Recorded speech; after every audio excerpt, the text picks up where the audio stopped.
Sebelum buat espresso, kita meletakkan portafilter di atas digital scale untuk pastikan dos yang tepat. Terusnya pula, portafilter diletakkan pada grinder untuk mengisi serbuk kopi sebelum tamping. Selepas itu, diletakkan portafilter di atas digital scale untuk mengukur dapatkan 18 gram. Meratakan espresso menggunakan pen. Mengeluarkan air sebelum meletakkan portafilter ke mesin. Dipasangkan portafilter di bawah mesin espresso.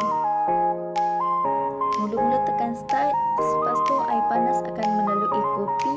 Proses ini dipanggil extraction, biasanya 25-30 saat.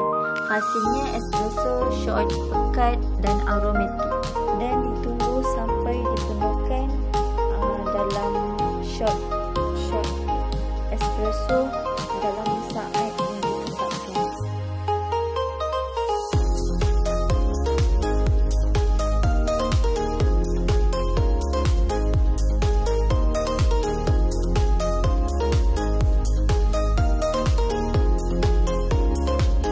Hasilnya menjadi espresso yang pekat.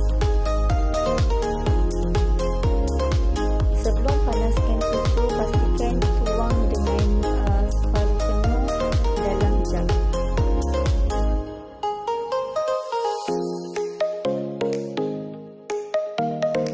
Steamkan susu panas sehingga mendapatkan berbuih halus.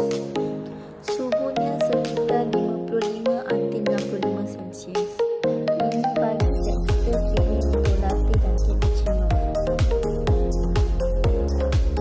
Jadikan sampai berbuih halus. Selepas steam jug, susu diketuk perlahan untuk pecahkan gelembung dan elakkan ketulan buih.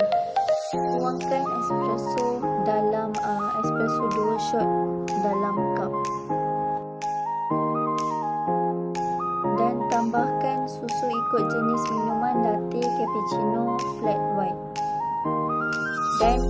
Dan melukiskan pelbagai art dan hasilnya pelukisan jadi. Sekian itu sahaja dari saya.